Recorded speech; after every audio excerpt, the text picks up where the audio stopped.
What's good, YouTube? It's your boy King Rose, back again once again with another video classic. And today, people, today, I just kind of want to talk about um, the Ball family. Today, I basically just skimmed over and watched the first 4 episodes of Ball in the Family. And right now, I just want to put some respect on LeVar Ball's name. First of all, LeVar Ball is the man who has 3 sons, 3 black sons. He has his first son, Lonzo Ball. He basically predicted him getting drafted and playing for the Los Angeles Lakers. He came out with his own shoe for his son, his own brand, the Big Baller Brand, Triple B's, shirts, hats. They got the ZO2s, you got the Mellow Ball ones. And I actually, you know what I'm saying, I'm 100% with him. You know what I'm saying? Like, seeing LeVar Ball in his home element, training those boys with discipline, having his sons all get full scholarships to UCLA, college, um, and two, to start a brand for his sons. And his plan is to make his sons what do you call them on ESPN First Take, trust fund babies.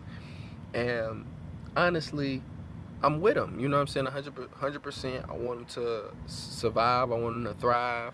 And honestly, I can see after Reebok, Under Armour, Jordan, and Nike, you know what I'm saying, Big Baller Brand, I can see Big Baller Brand being something that people wears and markets. You know what I'm saying? Regardless of how people feel about LeVar Ball and his tactics.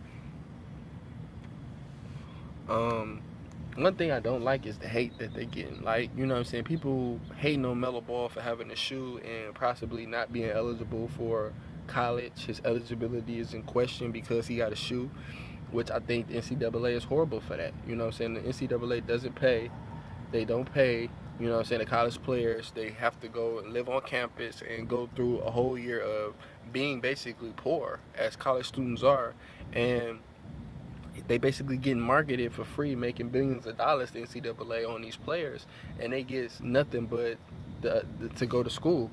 You know what I'm saying? And I don't really think that's fair. You know what I'm saying? I believe that if LeVar Ball or LaMelo or Lonzo or Jello, they wanted to make money with their own shoes and create a brand and market their family, I don't think that should stop them. That's like if I was an entrepreneur or my family was entrepreneurs way before I got into the NBA. You know what I'm saying? You're not going to stop them from actually going on and pursuing their dreams. So I don't understand why everybody else is overreacting so heavily to it.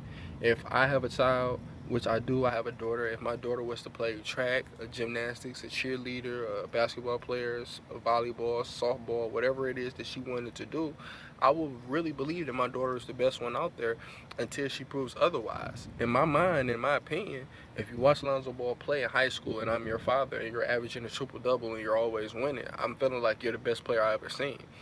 LiAngelo, if you're scoring 72 points in a high school game, in a regulation game with your brother who's a gunslinger as well, I feel like you can really ball. LaMelo Ball, you score 92 points. Everybody want to say he cherry-picked, but if the opposite team or the defense or whoever was checking LaMelo let him score 92 points cherry-picking or whatever the case may be, that's the team's fault. How can you fault LaMelo Ball for scoring 92 points? Like, each point that a player scores, no matter what they're playing, is easy. Scoring a bucket is not as easy as everyone thinks. Everyone goes out here and play 21, 2-on-2, 5-on-5, and a lot of y'all can't even score more than 2 or 3 buckets. So for LaMelo to score 92 points, y'all need to put some respect on his name. And my whole thing is with LeVar Ball, what he's doing is nothing but commendable. LeVar Ball is giving players the power just like Kevin Durant. Everyone wants to be mad at Kevin Durant and his snake move when we just watched Isaiah Thomas' sister pass away. He lose a tooth, and even though it was the playoffs, even though his sister died, he still suited up. And what happened in this offseason, they seen Kyrie Irving, who, you know what I'm saying, it's a phenomenal talent, way better than Isaiah Thomas in my opinion. From my last video, I told y'all the Celtics won that trade because of what they got in return and what the Cavaliers got back in return. So my reasoning for the Celtics winning was because you get young pieces, Kyrie, you get Marcus Morris, you get young draft picks, Jason Tatum, Jaylen Brown, and also you get Kyrie Irving. So when I look at the future of Boston just been accelerated from talentless to full of talent, full of promise. And that's the same thing I look at when I look at the Balls. You know what I'm saying? I look at the Ball family, okay, LiAngelo might be a late first-round pick, maybe even second-round pick, but that's a steal for whoever they get because he's a catch-and-shoot player who's 6'6", who can rebound, and he can even post up. You know what I'm saying? He polished his game up a little bit more.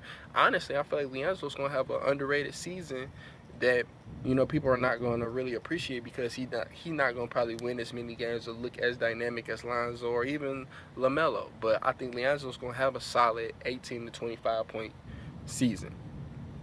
Um, for LaMelo, I think LaMelo, he don't even have to go to college. To me personally, I think that LaMelo should go overseas and help build the Big Baller brand. I feel like once the Big Baller brand touches down in China, Japan, or wherever he goes to play overseas, and it becomes a big thing, because LaMelo clearly, if he going to college, he gonna possibly be one of the best players on whatever team he plays for overseas, and he's gonna have an opportunity to expand the brand. And I think that's what LaMelo should do. I think LaMelo Ball should more so look forward to playing overseas and expanding the brand, because to me, LaMelo is the most brandable out of the three. LaMelo's the most flashiest. He has the hair like how the kids wear their hair in today's society. And I think, you know, LaMelo Ball, the superstar, would impact more lives and more teams than it would for Lonzo Ball. Although I think Lonzo Ball could be a future Hall of Famer, and I'm definitely not taking that from LaMelo or Lonzo or Jello.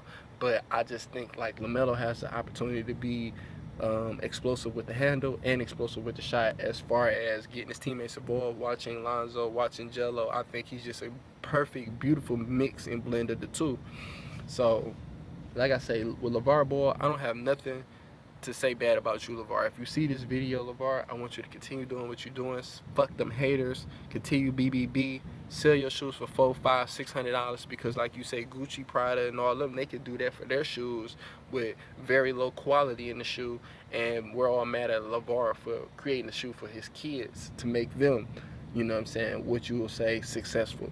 And really, I say the whole knock to all the haters and what they're doing is, if you watch their reality show, Ball in the Family, and Ball in the Family, what we see? We seen Lonzo get a Bentley, Rolls Royce. We seen LaMelo get a Lamborghini, and we seen Jello in a Ferrari. So you can't tell me that the Big Baller brand shoes cost too much, or they're not going to sell enough units when they're buying fucking Lamborghinis, Ferraris, and Bentleys. Okay, I mean, I understand Lonzo did just hit the lottery when he got drafted to the league, but Lonzo Ball money and Big Baller brand money, when I tell y'all that it's different, understand me when I say this, okay?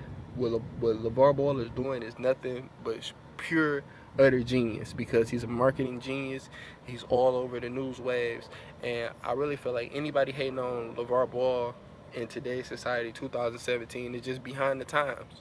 You know, just like everybody mad at Kevin Durant for going to go join a team when Kevin Durant could have been traded to a worse situation, or management could have got rid of all the pieces that he needed in order to win the championship, which I'm already to the belief that that's what happened with James Harden. That's what happened with Serge Ibaka. No, if I'm Kevin Durant, I do not want to play with Victor Oladipo, because at the end of the day, we almost went to the finals with James Harden, well, not James Harden, but with Serge Ibaka and that unit what we had with Deion Waiters. But the only time that we went to the finals was with James Harden coming off the bench. You trade James Harden, you bring in Kevin Martin or whoever the hell you brought, it never replaced the camaraderie and the teamwork that they had as a three-man unit with James, Westbrook, and Durant. So when I look at Isaiah Thomas getting traded after what he did for the city of Boston, putting them on the map, I'm not mad at Kevin Durant, just like I'm not mad at LeVar Ball for marketing his sons and thinking that they're the best. But y'all know